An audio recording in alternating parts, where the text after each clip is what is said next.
kembali di Benang Merah. Mas Ridwan, kalau Anda melihat, tadi sudah dipaparkan lengkap oleh Bang Yos, oleh Pak Prayit. Benarkah itu ada message di balik apa yang dilakukan selama ini? Kalau kita lihat, operasinya sangat berat. Di situ banyak CCTV. Kenapa harus merekrut orang Indonesia, orang Vietnam? Ada pesan nggak menurut Anda di balik itu? Ya, dalam konteks ini, dalam kasus Siti Aisyah, ada dua hal yang kami soroti. Yang pertama tentang apa yang dalam teori itu disebut dengan multiple false scenario, MUFAS. Multiple false scenario itu begini, Mas Aryo. Ketika Anda melakukan operasi intelijen, maka Anda harus melapisnya berkali-kali sehingga orang tidak tahu mana kebenarannya, mana sejatinya yang benar. Ambil contoh misalnya begini, ketika ada operasi intelijen asing di Indonesia, ingin tahu misalnya siapa Panglima TNI berikutnya, ketika dia bertanya ke diplomat, dijawab Pak ini. Ketika bertanya ke misalnya peneliti, ditanya Pak itu. Sehingga kemudian orang menjadi bingung, apa mana yang benar. Multiple false scenario ini juga terjadi dalam kasus Siti Aisyah. Karena tadi disampaikan Bang Yos, alurnya sangat mudah tertebak, tetapi kemudian muncul satu misteri yang sampaikan Pak Prayit tadi. Nah, kalau saya melihat Siti Aisyah bisa jadi adalah agen sekali pakai. Jadi kalau kita sering istilahkan itu disposal agent. Dia bisa saja direkrut dengan cepat, dispot secara cepat, mungkin 3-6 bulan. Lalu memang perannya hanya digunakan untuk pembunuhan itu saja. Dan kalau kami belum meyakini bahwa ini dilakukan oleh intelijen Korea Utara ANSI. Karena frame bahwa ini yang bergerak Korea Utara itu muncul dari Malaysia, muncul dari Korea Selatan, muncul dari Amerika Serikat yang selama ini menjadi negara-negara yang memusuhi Korea Utara. Ada Cina di situ juga. Exactly. Kita tahu Indonesia juga punya hubungan lah antara Indonesia dengan Amerika juga, bisa jadi jangan-jangan ini geopolitik. Atau Mas Muti bisa melihat ini? Iya. Mungkin nggak ini ada hubungannya dengan geopolitik kasus ini? Enggak, pertama saya ingin mengkonfirmasi tadi yang disampaikan oleh Bang Yos bahwa ada sesuatu yang harus diperjelas, siapa sebenarnya Siti Aisyah ini.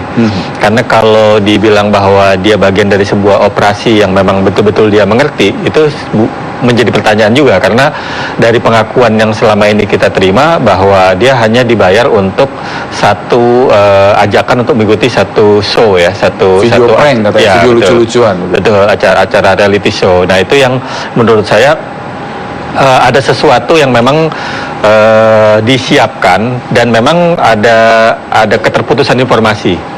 Bukankah dalam dunia intelijen itu kan kita kenal ada AH, ada AP, agen handler, ada agen AP, agen personel. Betul. Nah, bukankah seorang AP ini juga ketika dia merekrut orang yang direkrut tidak perlu tahu apa detailnya? Betul.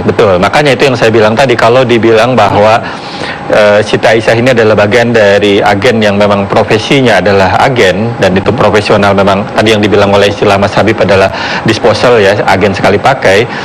Lebih tepat mungkin seperti itu, karena memang dia hanya dibutuhkan untuk putus sampai operasi di bandara itu, dan dia tahunya bahwa saya diminta untuk melakukan satu acara reality show, kan kira-kira begitu. Nah, itu yang sampai sekarang harus dijawab, dan saya kira tantangannya adalah kuasa hukum membuktikan posisi yang bersangkutan. Kemudian yang kedua terkait dengan persoalan motif dan skenario, ya kan. Nah, itu yang saya kira sampai sekarang bukan mudah untuk melihat motif dan skenario itu, karena pengalaman dari operasi-operasi clandestine semacam ini itu dalam banyak kasus dia terbuka setelah X-file-nya terbuka. Artinya bisa 20 tahun, 30 tahun kemudian, karena menunggu kesaksian ataupun ada celah untuk membuka itu. Tetapi yang paling penting menurut saya ada fakta bahwa di sini ada perbuatan pidana, kan kira-kira begitu. Nah, itu yang paling dalam jangka waktu dekat itu membutuhkan satu proses untuk pengungkapan, kan kira-kira begitu. Tapi untuk melihat siapa yang menggunakan, lalu kemudian motifnya apa, dampak geopolitik apa, itu tidak dengan serta-merta dia muncul, tapi dia akan terasa dalam satu jangka waktu tertentu. Bang Yos, kalau kita lihat pola operasi intelijen itu kan memang terkenal seperti sel terputus ya, artinya tidak saling tahu gitu.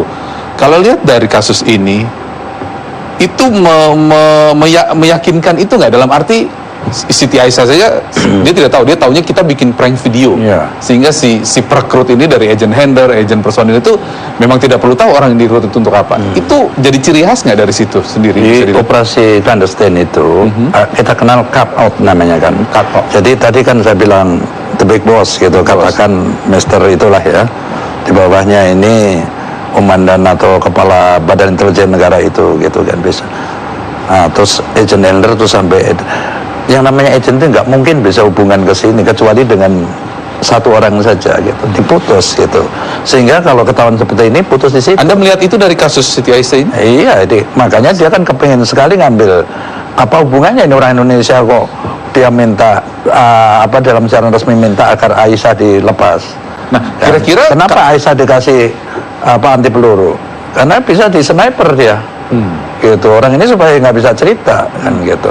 Jadi di dalam operasi intelijen itu apalagi ini negara komunis katakan itu ya, itu rumusnya menghalalkan semua cara. Nggak peduli Aisyah itu siapa, saudara juga enggak, yang penting mission tercapai. Dan bisa juga kalau melihat karakter penentu kebijakan ini ya, mendesak terus kapan ini lo membunuhnya kapan, mungkin terlalu lama kan. Tim itu udah desa begitu kan, lalu cepat harus bereaksi dia kan. Kesempatannya ada di Malaysia, ketemu orang yang bisa diperalat, kenapa nggak sekarang gitu kan. Makanya yang orang-orang Korea Utara beneran itu kan ada 4 orang ya kalau nggak salah, belum ketangkap kan, langsung dia escape dia kan.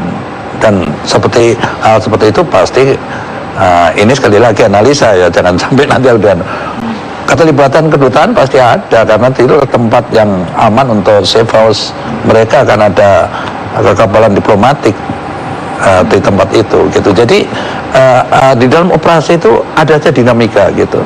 Lalu para petugas di lapangan ini lalu mencarikan peluang mana yang ada. Mungkin peluangnya di situ memang kan udah diamati kan selama di Malaysia kan, mau pergi kemana jam berapa kan sudah diamati. Dan Siti Aisyah dengan Duan Ti Huang ini ya, itu udah 3 kali latihan ya, dari sumber yang bisa saya percayalah gitu. Setiap latihan dikasih $100 Amerika kan, latihan cuman kayak begitu aja siapa nggak mau kan. Nah yang dipolesin kan body lotion aja gitu betulannya kan. Jadi ini untuk meyakinkan lagi bahwa dia sebenarnya tidak tahu gitu kan. Kalau dia tahu itu tadi apa layak membunuh orang dibayar 1,2 juta, siapa yang mau? Walaupun dia orang miskin juga berpikir karena risikonya sangat tinggi kan gitu. Lalu kepentingan Siti Aisyah itu apa gitu? Dia itu siapa? Gitu. Kecuali ada keterlibatan intelijen kita atau negara kita, urusannya apa, kita nggak sengketa kok dengan Korea Utara. Dan saya kan pernah menjadi tamu mereka waktu gubernur. Ya. Saya sudah menjelajahi banyak negara ya, begitu jadi tamu Korea Utara saya kaget-kaget luar biasa itu. Baik, ditahan dulu ceritanya, Bang Yos. Kita masih lanjutkan di segmen berikutnya. Kita akan masih bicara soal operasi intelijen dan dunia intelijen seperti apa. Tetap bersama kami di Benang Merah sesaat lagi.